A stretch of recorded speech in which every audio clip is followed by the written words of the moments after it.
नया साल आने वाला है और इस नए साल में जीएसटी में भी काफी नए चेंजेस आने वाले हैं। इन नए चेंजेस का नतीजा ये होगा कि अब जो कपड़े आप मार्केट से खरीदते हैं, रेडीमेड गारमेंट्स हो, अन्य टेक्सटाइल हो, वो सभी महंगे हो जाएंगे। जो फुटवेयर आप खरीदते हैं वो भी अब जनवरी 1 से महंगे हो जाएंगे, क्योंकि जीएसटी के कानून में जो चेंजेस लाए गए हैं उसी जिसकी इम्प्लीमेंटेशन जनवरी 1 2022 से शुरू होगी, उसमें जो जीएसटी की परसेंटेज है वो बढ़ा दी गई है। पहले अगर टेक्सटाइल सेक्टर की ओर देखा जाए तो टेक्सटाइल सेक्टर के ऊपर 5% जीएसटी लगा करता था, लेकिन अब इस अमाउंट को बढ़ाकर, इस परसेंटेज को बढ़ाकर 12% कर दिया गया है। तो उसका नतीजा आप जानते हैं कि क्या होगा कि आप कोई शर्ट खरीदने मार्केट में निकलते हैं, जीन्स खरीदने निकलते हैं, जब वेडिंग होती है उसके लिए अलग अलग कपड़े खरीदने जब आप मार्केट में निकलते हैं, तो अब आपको वो महंगे मिला करेंगे जनवरी 1 के बाद से।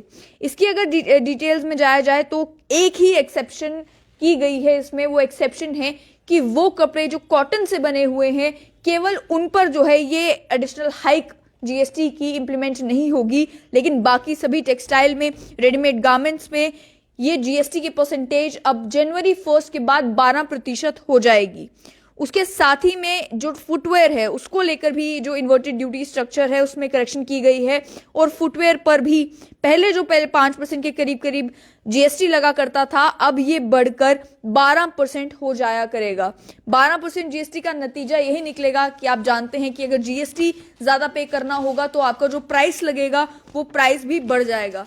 अब बात करते हैं ओला, उबर, ये जो प्लेटफॉर्म्स हैं जिनके थ्रू आप ऑनलाइन अपनी ट्रांसपोर्ट जो है वो बुक करते हैं। केवल ओला उबर ही नहीं है, बल्कि उसके अलावा बसेस बुक करने का जो आपका तरीका होता है, अगर आप ऑनलाइन बसेस बुक करते हैं, ये जितने भी ऑनलाइन ट्रांसपोर्ट सर्विसेज हैं, इसे भी मेट्रो सिटीज में खास तौर पर ये काफी ज्यादा इस्तेमाल में आते हैं, लोगों की रोजमर्रा की जिंदगी का हिस्सा हैं। इनको भी जो है अब जीएसटी के एम्बिट में लाया जाएगा, और जीएसटी के एम्बिट में लाने के बाद 5% रेट इनका रखा गया है। पहले जो है गवर्नमेंट सर्विस टैक्स चार्ज करती थी इन प्लेटफॉर्म से, और वो सर्विस टैक्स 6% हुआ करता था। तो इस मामले में थोड़ी राहत मिली है आम लोगों को, जो लोग ओला, उबर, ये टैक्सी सर्विसेज का इस्तेमाल करते हैं, कि अब आपको 6% की जगह 5% ही टैक्स देना पड़ेगा, तो फेयर प्राइसेस भी कम होने के आसार हैं। लेकिन ये केवल उन्हीं प्लेटफॉर्म्स के ऊपर है जो online platforms, e commerce platforms का इस्तेमाल करके आप या तो टैक्सी बुक करते हैं, रिक्शा बुक करते हैं। अब तो अगर हम ओला और उबर की बात की जाए तो बाइक भी आप बुक कर सकते हैं, गाड़ी आप पूरे दिन के लिए उस पर बुक कर सकते हैं। मेट्रो सिटीज में इन फैसिलिटीज का काफी ज्यादा इस्तेमाल किया जाता है।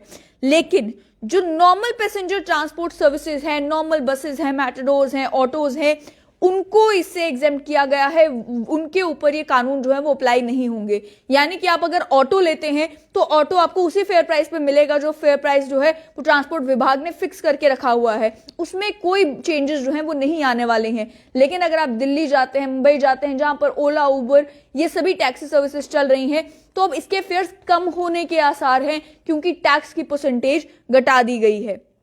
अगर हम बात करें इसको लेकर, ऑपोजिशन पार्टीज ने ये जो जीएसटी में बदलाव लाए गए हैं, इसको लेकर ऑपोजिशन पार्टीज का ये कहना था कि बिना जीएसटी काउंसिल में इस मामले को डिस्कस किए बगैर ये चेंजेस लाए जा रहे हैं। और ये भी कहा उन्होंने कि जो टेक्सटाइल इंडस्ट्री के ऊपर ये जो 5% से 12% की बढ़ोतरी कर दी गई है जीएसटी में, इससे नतीजा ये निकलेगा कि ये जो सरकार सोच रही है कि 7,000 करोड़ के करीब ज्यादा टैक्स हम इकट्ठा कर पाएंगे, इसके नतीजे में हो ये सकता है कि काफी सारे यूनिट्स जो हैं वो बंद हो जाएं।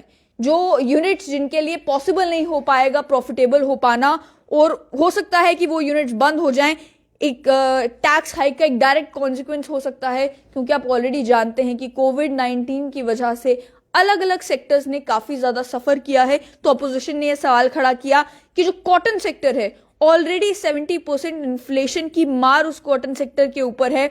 अब जो है आप ये उम्मीद लगाकर बैठे हैं कि जीएसटी जब बढ़ा दिया जाएगा तो टैक्स कलेक्शन आपकी बढ़ जाएगी, लेकिन इसका कॉन्सिक्वेंस ये भी हो सकता है कि काफी सारे यूनिट्स बंद हो जाएं, और जो टैक्स आपको नॉर्मल 5% भी मिला करता था वो 5% भी ना मिले। अब आते हैं खाने पीने के लिए जो प्लेटफॉर्म इस्तेमाल करते हैं ऑनलाइन, जोमेटो, स्विगी, बहुत सारे और ज़्यादा ऐप्स आ चुकी हैं। ये ई कॉमर्स ऑपरेटर्स जो हैं इनमें भी जीएसटी का एक छोटा सा बदलाव जो है वो जो इम्प्लीमेंट हो जाएगा जनवरी 1 से। वो बदलाव ये है कि ये फूड डिलीवरी एप्स जो हैं अब ये कलेक्ट करेंगी और डिपॉजिट करेंगी जीएसटी गवर्नमेंट के साथ। पहले हुआ ये करता था कि पहले रेस्टोरेंट को जीएसटी भरना पड़ता था, तो उसमें इन जो जोमेटो और स्विगी है इनका कोई रोल नहीं होता था। लेकिन अब सरकार ने जो बदलाव लाए हैं जीएसटी में उसमें ये कहा है कि जनवरी 1 से इनवॉइसेस इन सर्विसेज का वो भी जोमेटो स्विगी को खुद इशू करना है, और उसके साथ ही में कंज्यूमर्स के ऊपर कोई एक्स्ट्रा बर्डन नहीं होगा, क्योंकि रेस्टोरेंट्स ऑलरेडी उतना जीएसटी कलेक्ट करते थे जितना अब जो ये जोमेटो स्विगी ऐप्स हैं ये खुद डायरेक्टली कलेक्ट करेंगी। इसमें यह भी कहा गया कि इसमें कंप्लायंस को ध्यान में रखते हुए ये फूड डिलीवरी प्लेटफॉर्म को कह दिया गया है कि कंप्लायंस अब आपको करनी है।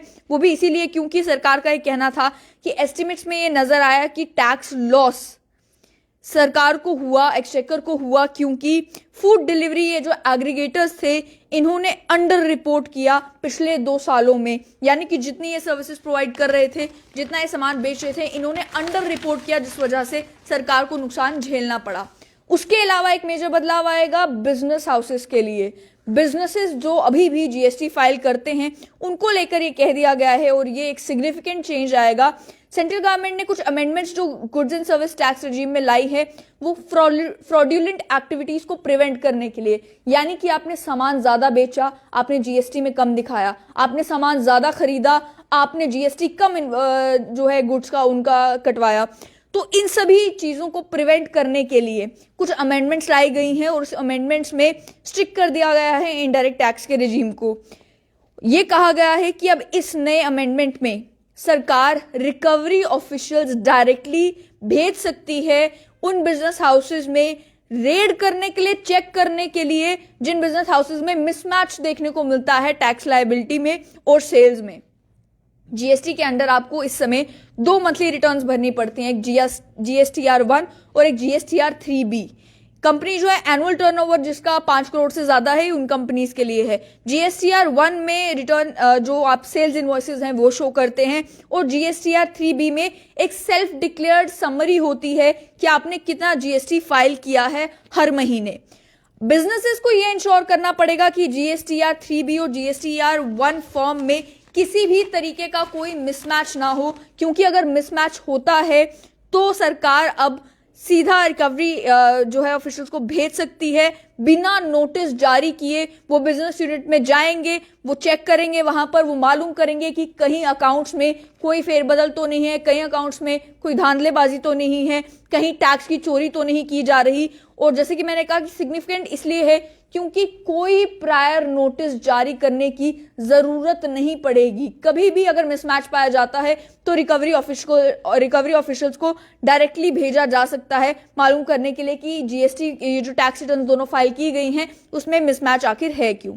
एक और चीज ये कि सेलर अगर डिस्क्लोज नहीं करता कि इनवॉइस में ये डिटेल्स मेंशन नहीं करता कि मंथली कितनी सेल्स रिटर्न आई हैं, बायर को क्रेडिट नहीं मिलेगा वो जो टैक्सेस पे की हैं उस आइटम के ऊपर। यानी कि जीएसटी के थ्रू आप जानते हैं कि एक सिस्टमैटिक तरीके से जो है इस टैक्स रिजीम को बनाया गया था, लेकिन अब ये होगा कि अगर जो व्यक्ति आपको सामान बेच रहा है वो बेचने वाला अगर अपने इनवॉइसेस में मेंशन नहीं कर रहा कि मैंने ये सामान बेचा है, जो बायर अगर उसका जीएसटी का रिफंड लेने के लिए जाएगा तो बायर को जीएसटी का वो रिटर्न मिलेगा नहीं। मिसमैच कहीं पे देखने को मिलता है तो फॉरेन बिजनेस यूनिट के यहाँ बिना नोटिस भेजे हुए रिकवरी ऑफिशियल्स को भेजा जाएगा ताकि वो चेक कर सके कि आखिर टैक्स की चोरी तो नहीं कहीं की जा रही। तो जनवरी 1 से ये सारे चेंजेस इंप्लीमेंट होना शुरू हो जाएंगे। बिजनेसेस को भी और ज्यादा सतर्क होना पड़ेगा, लेकिन वहीं आम आदमी के लिए परेशानी ये कि महंगाई बहुत है, अब आपके जूते और कपड़े और महंगे होने वाले हैं।